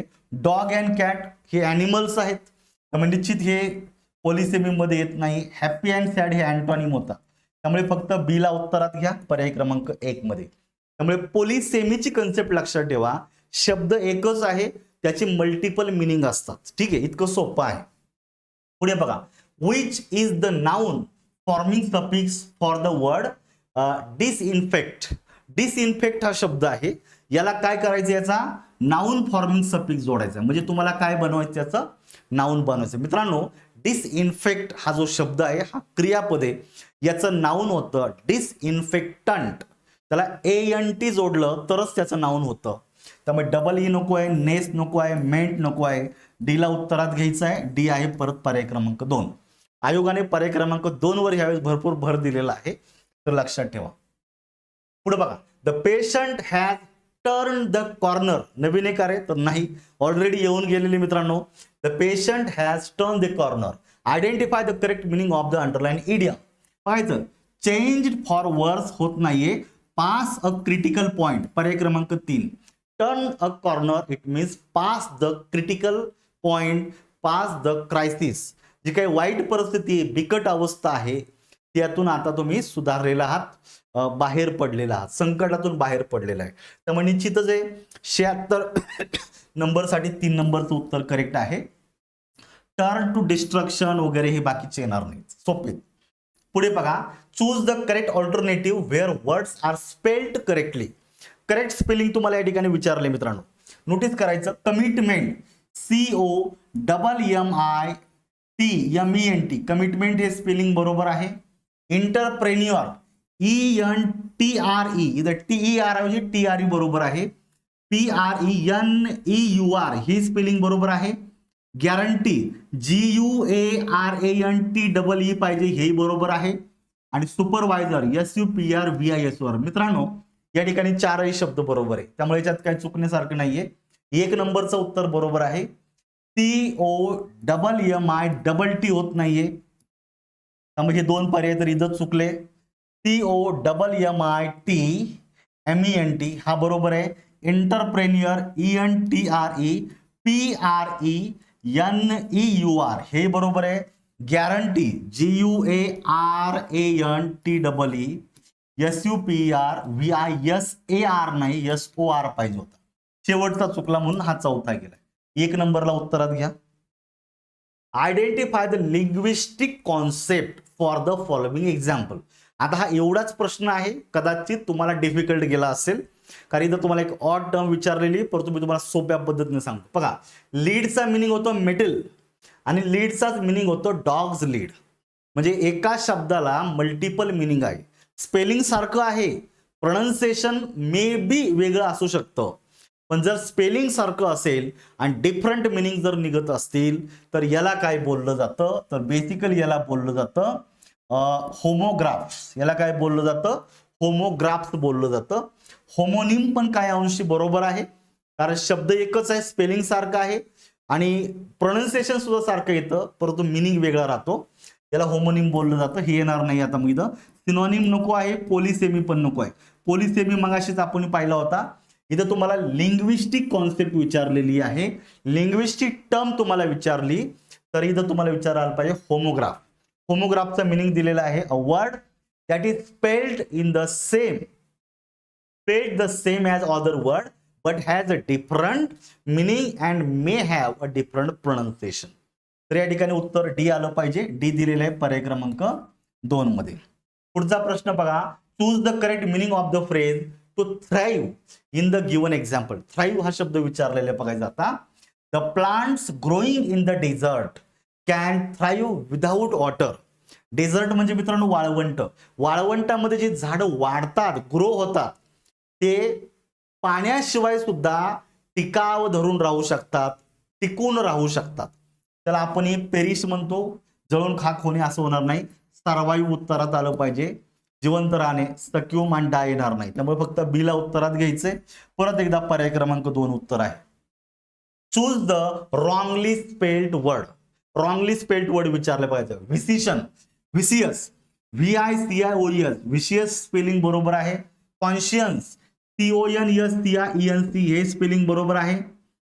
पॅनकीचं स्पेलिंग चुकीचं आहे, PANICKY पाहिलं होतं, पॅनकी. त्यामुळे निश्चित आपल्याला रॉंग विचारल्यामुळे 3 नंबरचं उत्तर द्यायचं आहे. अमाऊंट बरोबर आहे, ठीक आहे. 3 नंबरचं स्पेलिंग चुकलेलं आहे, पॅनकी पाहिजे होतं. Feeling or showing extreme fear, anxiety or uncontrol, irrational panic. Notice करा. पुढे, identify from the following the sentence with the correct use of preposition. तुम्हाला प्रेपोजिशनचा करेक्ट यूज असणारा वाक्य शोधायचे. हे रिपीट झालेलं आहे ही फ्रेज. नोटीस करा, याला फिक्स प्रेपोजिशन बोललं जातं. एकच वाक्य 4 ठिकाणी दिलेलं आहे, फक्त प्रेपोजिशन बदललेत मित्रांनो. He insisted to, insisted for, insisted on and insisted upon. तर फिक्स प्रेपोजिशन मध्ये एकच मॅच होत आहे, इन्सिस्ट ऑन. इन्सिस्टच्या नंतर ऑनच यायला पाहिजे, बाकीचे नकोच आहे. मग टू, फॉर, अपॉन नको आहे. त्यामुळे सी ला उत्तरात घ्या. He insisted on leaving immediately. Notice करा मित्रांनो, सीला जर उत्तरात घ्यायचंय तर 3 नंबरचं उत्तर ऍक्युरेट आहे. Identify the correct sentence in the past perfect continuous tense. हा तर आपल्या दृष्टीने गिफ्ट आहे, याचं उत्तर बरोबरच यायला पाहिजे. पास्ट परफेक्ट कंटिन्युअस म्हणजे तुम्हाला क्रियापद कसं पाहिजे, हॅड बीन हा झाला पास्ट परफेक्ट, आणि कंटिन्युअस म्हटलं का क्रियापद ING युक्त रूपात आलं पाहिजे. मग बघायचं, I worked at the office until, हे होणार नाहीये. I was working past continuous होतो, आय वर्कड पास्ट सिंपल होतो, आणि आय हॅड बीन वर्किंग बघा पास्ट परफेक्ट कंटिन्युअस. काळावरून तुम्हाला उत्तर देता येतं. त्यामुळे 82 नंबरचं 4 नंबरचं उत्तर तुमचं करेक्ट आहे, बाकीचं पाहण्याची गरज नाही. Identify the meaning of the preposition underline in the sentence. काय विचारले, हे जे प्रेपोजिशन याचा मिनिंग तुम्हाला विचारलेले. We camped there for the summer. For the summer इथं तुम्ही जर वाचन जर केलं असेल तर तुम्हाला याच्याविषयी जास्त माहिती नाही भेटणार आहे. तरी पण हे तुम्हाला वाचन जर केलं असेल तर थोडंसं लॉजिक लावता येतं. वी कॅम्प म्हणजे एखाद्या ठिकाणी तुम्ही राहायला गेलेले, तर निश्चितच तुम्हाला पूर्ण समर पर्यंत तुम्ही तिथे राहिलेला असं म्हणू शकता. फॉर म्हणजे समटाइम्स होणार नाही, all through it means from the beginning and end of the summer. पूर्ण उन्हाळा आम्ही त्या ठिकाणी थांबलो राहिलो अशा अर्थाने. तिला उत्तरात घ्यायचं एवर कायमस्वरूपीने अक्रॉस पण होणार नाहीये. पर्याय क्रमांक 1 मध्ये उत्तर आहे. Identify the type of mood express in the sentence. बघायचं द इन्स्पेक्टर इन्स्पेक्टेड द स्कूल खूप वेळा रिपीट झालेलं आहे मित्रांनो. ज्या वाक्यात एकच कर्ता आणि एकच क्रियापद असतं मित्रांनो, हे विधानार्थी वाक्य आहे. नोटीस करा, हे स्टेटमेंट आहे, कर्त्यानं सुरुवात झालेलं वाक्य विधानार्थी आहे. विधानार्थी वाक्यामधून व्यक्त होणारा जो मूड असतो त्याला इंडिकेटिव्ह मूड बोललं जातं. इंडिकेटिव्ह मूड कुठे दिलेला आहे? पर्याय क्रमांक 2 मध्ये. नोटीस करा. Choose the correct punctuated sentence from the following. Punctuation वर सुद्धा आलेला आहे. आणि एखादा येतो play well the captain said to the players and shoot the goal. मित्रांनो पाहायचं प्ले वेल, तर एक्झॅक्ट तुमचं वाक्य एकच आहे, the play well and shoot the goal. Play well and shoot the गोल हे तुमचं वाक्य आहे. जनरली काय केलं तर बोलणारा व्यक्ती आयदर बिगिनिंगला किंवा एंडला जर टाकला असता तर डायरेक्ट स्पीचची रचना बरोबर बसली असती. पण यांनी मूळ वाक्याला फोडून म्हणजे विलग करून मध्ये तो तुम्हाला इंट्रोडक्टरी पार्ट टाकलेला आहे. त्यामुळे याच्या आधी आणि याच्या नंतर तुम्हाला स्वल्पविराम पाहिजे. बरोबर आहे. डायरेक्ट स्पीचच्या वाक्यातील वाक्याची सुरुवात ही कॅपिटल लेटरनं करायची. हे वाक्य बरोबर येतं, त्यामुळे ए उत्तरात आलं पाहिजे. या ठिकाणी सेमीकोलनची गरज नाहीये, सिम्पली तुम्हाला कॉमा पाहिजे होता. इंट्रोगेटिव्ह मार्क आणि एक्सक्लामेटरी मार्क हे चुकीचे आहेत, कुठेही कसेही वापरून चालत नाहीत. प्रत्येक पंक्च्युएशन मार्कचं एक निश्चित एक फंक्शन आहे, निश्चित एका जागेवर वापरलं जातं, कुठेही चालत नाही. त्यामुळे 3 विरामचिन्ह इथं चुकलेले आहे, म्हणून फक्त एला उत्तरात घ्यायचं. पर्याय क्रमांक 1. पुढे बघा, choose the synonym of the underline word. काय दिलेलं आहे? At the time of my retirement I do not have malice towards my colleagues. Malice ज्याला आपण म्हणतो मित्रांनो स्पाइट, वेनॉम, रँकर, ॲनिमॉसिटी आणि वेंजफुलनेस. म्हणजे माझ्या मनामध्ये माझे जे काही कलिग आहेत त्यांच्याविषयी कुठल्याही प्रकारचा द्वेष किंवा वाईट प्रवृत्ती, वाईट भावना राहिलेली नव्हती. या ठिकाणी ॲफेक्शन म्हणजे एखाद्या विषयी असणारी माया, ममता, प्रेम ही होणार नाही, जिव्हाळा. ॲनिमॉसिटी उत्तरामध्ये घेऊ शकता तुम्ही. 86चं पर्याय क्रमांक 2 द्वेषभाव ज्याला आपण म्हणतो. लव्ह अँड डिव्होशन हे सिनॉनिम होणार आहे, सॉरी अँटोनिम होणार आहे. आपल्याला सिनॉनिम विचारल्यामुळे 2 नंबर उत्तर द्यायचं. पुढे बघा, idiom red tap correctly means. Generally idiom कशी आहे? रेड टॅपिझम. रेड टॅपिझम ज्याला आपण म्हणतो दप्तर दिरंगाई, बरोबर आहे की नाही? म्हणजे ज्याला आपण म्हणतो ना बघायचं over use of rules, formality etcetera in administration. म्हणजे तुम्ही खूप फॉर्मॅलिटी रूल्सला फॉलो करताय. एका टेबलवरची फाईल दुसऱ्या टेबलवर, दुसऱ्यावरची फाईल तिसरीकडं, तिसरीची चौथ्याकडं, असं करता करता वर्ष निघून जातं पण फाईल काय पास होत नाही. त्याला रेड टॅपिझम म्हणतो, दप्तर दिरंगाईपणा असं बोलत असतो. जनरली सी ला उत्तरात घ्यायचं आहे. पर्याय क्रमांक 3 मध्ये येत आहे. पुढे बघा, the word which replaces the phrase one who hates women correctly. मूळ शब्द बघा, हे अख्खा प्रश्न रिपीट झालेला आहे मित्रांनो, रिपीट झालेला आहे. हे सगळे शब्द जुने आहेत. वन हु हेट्स विमेन, स्त्रियांचा तिरस्कार करणारा व्यक्ती, त्याला काय बोललं जातं? हे तुम्हाला सगळ्यांचे मिनिंग दिलेले आहेत आणि मी जी काय तुम्हाला नोट्स दिलेली आहे बघा, मायक्रो नोट्स, त्यात सगळे तुम्हाला वेगवेगळ्या पेपरमध्ये दिसतील तुम्हाला. तर मिसोगॅमिस्ट ज्याला आपण म्हणतो one who hatred the institution of marriage, म्हणजे विवाह संस्थेला तिरस्कार करणारा व्यक्ती. मिसोजिनिस्ट, हेटर ऑफ विमेन, स्त्रियांचा द्वेष करणारा. जे आपल्याला प्रश्नात विचारल्यामुळे बी ला उत्तरात घ्यायचं आहे आणि बी हा पर्याय क्रमांक 3 मध्ये करेक्ट आन्सरला येतो. पुढे दिलेला misanthrope, a person who hates humankind, मानव जातीचा द्वेष करणारा, इतर लोकांचा, लोकांचा तिरस्कार करणारा, त्याला मिसअँथ्रॉप बोललं जातं. तर हे येणार नाहीये. आणि मोनोजिनिस्ट ज्याला बोललं जात आहे, त्याला आपण म्हणतो की मोनोगेमी, जो एकाच आपण म्हणतो विवाहाला एकाच पत्नीला अशा रीतीनं तो हे करत असतो, त्याला बोललं जातं अ person who practices for monogamy. तर निश्चितच हे येणार नाहीये. बी ला उत्तरात घ्यायचे, 3 नंबरचं उत्तर येते. पुढे बघा, identify the sentence in which the idiom a white elephant is correctly use. सर्वांना माहित पाहिजे व्हाईट एलिफंट काय, रिपीट झालेली आहे. नोटीस करा, white elephant it means something that is very costly, त्याला आपण एक्सपेन्सिव्ह म्हणतो आणि ती युजलेस पण असते. बरोबर आहे का. फॉर एक्झाम्पल आपण गरीब आहोत, सर्वसामान्य लोक आहोत, बरोबर आहे की नाही. मग आपण जर पुण्यावरून जर कोल्हापूरला जायचं, सॉरी पुण्यावरून मुंबईला जायचं असेल तर आपण लाल डब्यात जातो, बरोबर आहे की नाही. थोडं जर लिव्हिंग स्टँडर्ड वाढला असेल तर शिवशाहीनं जाणार आहे. विमानानं जायची काय गरज आहे, विमानानं जाऊ शकतो, नो प्रॉब्लेम. पण मी जर सर्वसामान्य व्यक्ती असेल तर विमानानं प्रवास करणं माझ्यासाठी कॉस्टली पण आहे आणि युजलेस पण आहे. ठीक आहे. मग या अँगलनी लक्षात ठेवायचं. माझ्याकडे एखादी कार आहे, ती कार चांगली आहे, महागडी आहे, पण ती माझ्यासाठी युजलेस आहे, कारण मी डेली ती वापरू शकत नाही. त्याला अ व्हाईट एलिफंट बोललं जातं. मित्रांनो, he bought a white elephant काही संबंध नाहीये. The government plan to build a new dam has been criticised as a white elephant. तर काही अंशी उत्तरात येऊ शकतं. अ जर्नी बाय इयर, बरोबर, a journey by air is a white elephant for the ordinary. सर्वसामान्य लोकांसाठी हे असू शकतं, हे बरोबर येऊ शकतं. White elephant is one of the rarest species येणार नाही. त्यामुळे 89 प्रश्न लक्षात ठेवायचं.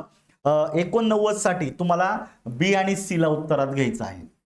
म्हणजे गव्हर्नमेंटनं प्लॅन केलेला आहे की कुठेतरी नवीन डॅम बांधायचं, धरण बांधायचं. म्हणजे अपोजिट पार्टीतले लोक म्हणतात हे व्हाईट एलिफंट आहे, म्हणजे युजलेस आहे, खर्चिक पण आहे, युजलेस पण आहे, याचा काही फारसा उपयोग होणार नाही, खर्च मोठ्या प्रमाणात होणार आहे. त्या अँगलनी बघा तुम्हाला मिनिंग मॅच करता आला पाहिजे. पुढे बघा, identify the correct meaning of the underline phrase विचारले. Even after 3 meeting the negotiations are at a standstill. नवीन आहे का, बिलकुल नाही, रिपीट झालेली ही idiom. At a standstill नावाची इडियम आहे, ज्याला आपण बोलतो मित्रांनो की स्टॅग्नंट, स्टॉप, एखादी गोष्ट पूर्णपणे स्थिर होणे किंवा त्याच्यामध्ये इम्प्रूव्हमेंट न जाणवणे. ह्या अँगलनी तुम्हाला प्रश्न विचारलेला बघायचं. फायनलाइज उत्तरात येत नाही. अनेबल टू गो ऑन म्हणजे एखादी गोष्ट प्रोसीड होतच नाहीये, जिथं आहे तिथंच थांबलेली आहे, ठप्प झालेली आहे. जसे उद्योगधंदे ठप्प झालेले, एखादी चर्चा ठप्प झालेली आहे, पुढे प्रगती दिसत नाही, याला बोलतो. बीला उत्तरात घ्यायचंय. अप टू द मार्कची गरज नाही आणि टू द पॉइंट पण नाही. बीला उत्तरात घ्या. बी दिलेला आहे पर्याय क्रमांक 3. त्याला आपण स्टॉप होणे, स्टॅग्नंट होणे, ठप्प होणं असं म्हणतो. Unable to go on or to move on हे चालू शकेल. पुढचा प्रश्न, आता तुम्हाला 5 प्रश्न आहे तुमचे पॅराग्राफवर आलेले. मी इथं पॅराग्राफ घेत नाही, कारण पॅराग्राफला आपल्याला एक प्रातिनिधिक एक सेपरेट लेक्चर घ्यायचं आहे, कारण एवढे सारे पॅराग्राफ घेण्याची गरजही नाही आणि कोणी ऐकणार पण नाही. लक्षात ठेवा. आणि एवढं रेकॉर्ड करणं शक्य पण नाही. त्यामुळं एक प्रातिनिधिक तुम्हाला सांगतो, पॅराग्राफ कसा वाचायचा, पॅराग्राफच्या प्रश्नांची उत्तरं कशी द्यायची आणि पॅराग्राफचं स्वरूप कसं असतं हे स्वतंत्र व्हिडिओमध्ये टाकणार आहे. त्यामुळे 95 पर्यंत प्रश्न सोडा. 96 पासून पुढे बघा. आयडेंटिफाय द कॉम्प्लेक्स सेंटेन्स विचारलेली. कॉम्प्लेक्स सेंटेन्स म्हणजेच ज्या वाक्यामध्ये नाउन, ऍडजेक्टिव्ह किंवा ऍडव्हर्ब क्लॉज पैकी एखादा असतो त्याला कॉम्प्लेक्स सेंटेन्स म्हणायचं. ठीक आहे. म्हणजे जनरली तुमच्या वाक्यामध्ये एकच मेन क्लॉज आणि त्याला जोडून एक किंवा एकापेक्षा जास्त सबऑर्डिनेट क्लॉजेस असतात, पण मेन क्लॉज बाकी एकच पाहिजे. जर सबऑर्डिनेट क्लॉज आहे पण 2 मेन क्लॉज असतील त्याला कंपाऊंड कॉम्प्लेक्स बोललं जातं. आणि कॉम्प्लेक्स होण्यासाठी एकच मेन क्लॉज पाहिजे, 2 नाही. पाहायचं, the night is dark and I am far from home. And हे कोऑर्डिनेटिंग कंजंक्शन आहे, त्यानं जोडलेली जी 2 वाक्य आहे ही सिंपल आहेत आणि जे एकच वाक्य तयार होतं याला कंपाऊंड बोललं जातं. कंपाऊंड सेंटेन्स मध्ये 2 मेन क्लॉज आहेत, तुम्हाला कंजंक्शननी जोडावं लागतात, कोऑर्डिनेटिंग. त्यामुळे याला उत्तरात द्यायचं का नाही, हे असणारा पर्याय रिमूव्ह करा. दुसरं बघायचं, as long as I am in the company of Mahi I feel very happy but I become sad when she is away from me. वाचलं काळजीपूर्वक तर तुमच्या काही गोष्टी लगेच लक्षात येतात मित्रांनो. इथं बघा, as long as I am in the company of Mahi I feel very happy हा एक मेन क्लॉज झालेला आहे, बट हे कोऑर्डिनेटिंग कंजंक्शन आहे, त्यानं दुसरा मेन क्लॉज जोडलेला आहे. जर 2 मेन क्लॉज असतील याला कॉम्प्लेक्स म्हणू शकत नाही, हे कंपाऊंड कॉम्प्लेक्स होणार आहे. त्यामुळे बी ला उत्तरात घ्यायचं नाही. A bird in the hand is worth 2 in the Bush. ज्या वाक्यात एकच करता एकच क्रियापद येतं हे सिंपल होणार आहे, त्यामुळे हे उत्तरात येणार नाहीये. I believed that, I believed झाला main clause. What did you believe, उत्तर मिळतं that she had married the person whom she had loved. दोन दोन मेन क्लॉज सबऑर्डिनेट असू शकतात, पण एकच मेन क्लॉज आहे. तर डी ला उत्तरात घ्यायचंय मित्रांनो. डी आहे पर्याय क्रमांक 3. ज्या वाक्यात एकच मेन क्लॉज त्याला जोडून एक किंवा एकापेक्षा जास्त सबऑर्डिनेट क्लॉज असतात याला कॉम्प्लेक्स सेंटेन्स बोललं जातं. पण जर दोन मेन क्लॉजेस असतील आणि सोबत सबऑर्डिनेट क्लॉज असतील तर कंपाऊंड कॉम्प्लेक्स होतं. फक्त दोन मेन क्लॉजेस असतील, कोऑर्डिनेटिंग कंजंक्शन जोडलं तर त्याला कंपाऊंड सेंटेन्स म्हणायचं. एकच मेन क्लॉज आहे, no subordinate clause, simple sentence. इतकं सोपं आहे ओळखण्यासाठी. पुढे बघा, the boy who stole the watch was caught. खूप वेळा रिपीट झालेलं वाक्य आहे आणि त्यांनी एक चूक केली या ठिकाणी. रिलेटिव्ह आणि ऍडजेक्टिव्ह हे दोन्ही उत्तरामध्ये दिलेली. तुम्हाला कुठला क्लॉज आहे ते विचारलेले आहे. बाय द वे मित्रांनो, हा ऍडजेक्टिव्ह क्लॉज आहे, ही ब्रॉड टर्म आहे मित्रांनो. आणि ह्या ऍडजेक्टिव्ह क्लॉज मध्येच एक टाईप येतो म्हणजे रिलेटिव्ह क्लॉज. पण जो क्लॉज रिलेटिव्ह क्लॉज येतो ऍडजेक्टिव्ह क्लॉज असतोच. त्यामुळे इथं दोन दोन उत्तर दिलेली आहेत आणि ए बी असं एकही पर्याय नाही. त्यामुळे आयोगानं उत्तर काय केलेलं आहे, कॅन्सल केलेलं आहे. त्यामुळे ऍडजेक्टिव्ह क्लॉज पण बरोबर आहे, रिलेटिव्ह क्लॉज पण बरोबर आहे, पण त्यांचा प्रश्न विचारण्याची मेथड चुकलेली आहे. सो आयोगानं कॅन्सल केला फायनल आन्सर की. पुढे बघा, read the following sentence with jumbled order. पॅराजम्बलचा प्रश्न आहे, एकच वाक्य आहे ते उलट सुलट दिलेलं आहे. तर शक्यतो पॅराजम्बल मध्ये विधानार्थी वाक्य मोठ्या प्रमाणात असतात. हे एक धागा लक्षात ठेवायचा. विधानार्थी वाक्याची सुरुवाती नेहमी कर्त्यानं होते, कर्त्याच्या नंतर क्रियापद आणि उरलेलं वाक्य जोडून द्यायचं. पहिला कर्ता शोधण्याचा प्रयत्न करा. बघा, are read all over Shakespeare the world the plays of. बघा, आर्टिकलने जोडलेला शब्द हा मुख्य नाऊन आहे. The plays of Shakespeare, William शेक्सपियरची नाटकं. आता प्लेज अनेक गोष्टी झाला म्हणून क्रियापद येतं अनेक गोष्टी. Are read all over the world, बरोबर रचना होती. त्यामुळे बघायचं the plays of the world असं होणार नाहीये, all over the world direct होणार नाहीये. The plays of Shakespeare are read all over the world. तर ही रचना बरोबर येते. सीला उत्तरामध्ये घ्या. निश्चित पर्याय क्रमांक 4 हे उत्तर तुमचं करेक्ट आहे. The plays of Shakespeare all over the world are read असं होणार नाही. जनरली कर्त्याच्या नंतर क्रियापद यायला पाहिजे. बघा, इथं येतो स्पष्टपणे दिलेले. द प्लेज ऑफ शेक्सपियर हा झाला सब्जेक्ट, नंतर झालं आर रीड झालं क्रियापद आणि उरलेलं वाक्य जोडून दिलेले. तिला उत्तरात घ्यायचे पर्याय क्रमांक 4. We may do it when you please. बघा, यू मे डू इट, तू एखादं कार्य करू शकतोस, किंवा व्हेन यू प्लीज, तुला जेव्हा योग्य वाटेल तेव्हा, हे अँगलने आपण म्हणू शकतो. पाहायचं, the complex sentence above is converted into simple.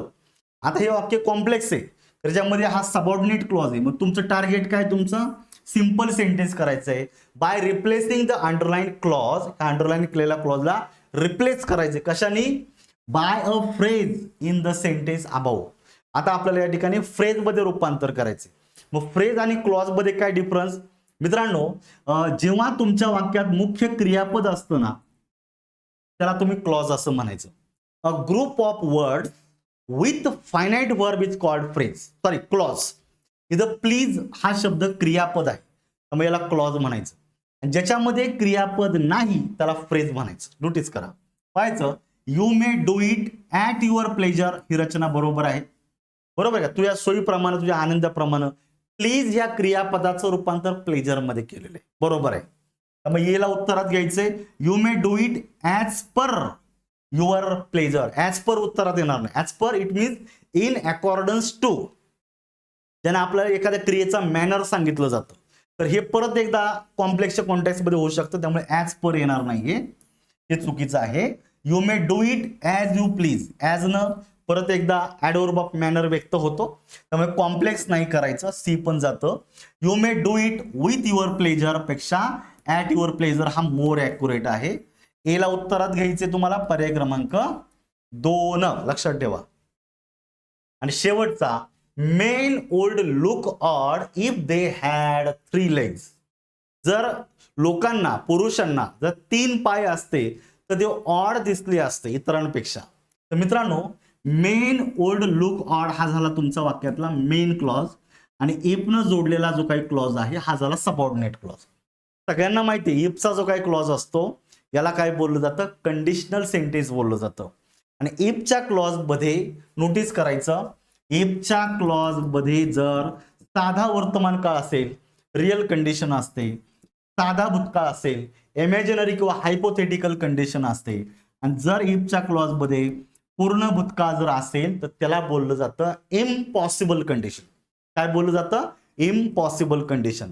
आता या प्रश्नाचं उत्तर बी जाणीवपूर्वक चौकट करून दिलेल्या उत्तराची यांनी बी उत्तर दिलेलं आहे, म्हणजे इम्पॉसिबल दिलेलं आहे, पण हे चुकीचं आहे. नोटीस करा, जनरली काय होतं, इफच्या क्लॉज मध्ये हा हॅड एकटाच आलेला आहे, एकटाच आलेला आहे. जेव्हा हॅड एकटाच येतो ना मित्रांनो वाक्यामध्ये, म्हणजे याच्यानंतर वाक्यात क्रियापद जर आलेलं नसेल तर हा साधा भूतकाळाचा असतो.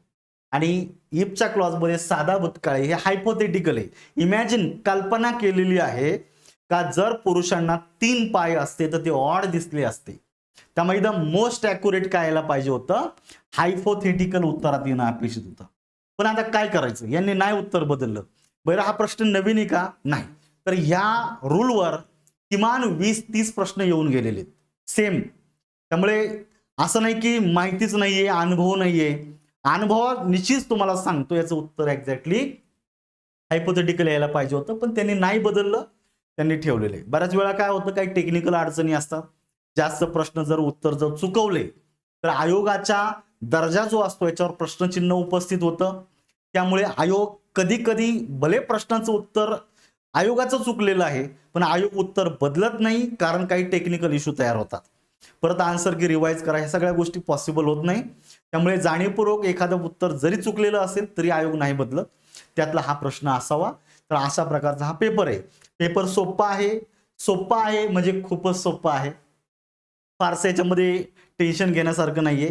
आणि असा जर पेपर जर आला मित्रांनो, 40 पेक्षा जास्त प्रश्न बरोबर यायला काहीच हरकत नाही. 40-42 आपल्या बॅच मध्ये 44चा हायेस्ट आहे 2024च्या पेपरमध्ये. 2024च्या गट ब च्या पेपरमध्ये ह्याच आपल्या PYQ अनालिसिस बॅच मध्ये 2-3 मुलांना 44 प्रश्न बरोबर आलेले आहेत इंग्लिशचे. मला स्वतः येऊन भेटून गेलेले आन्सर की दाखवलेली त्यांनी, खोटं सांगत नाही. त्यामुळे इतका बेनिफिट याचा होतोय. ह्या पद्धतीनं चला, 100% तुम्हाला याचा आउटलुक तुम्हाला मिळून जाईल. चला, हे लेक्चरमध्ये आपण या ठिकाणी थांबूया. आपण पूर्णपणे अपडेटेड तुम्हाला मी PYQ या ठिकाणी दिलेले आहेत. अजूनही आपले मित्रमंडळी राहिले असतील त्यांना नक्की जॉईन करायला सांगा. खूप माफक फी मध्ये संपूर्ण महाराष्ट्रामध्ये हा कोर्स मी अवेलेबल करून दिलेला आहे. याचा सगळ्यांना फायदा होणार आहे, यात काडी मात्र शंका नाही. थँक्यू.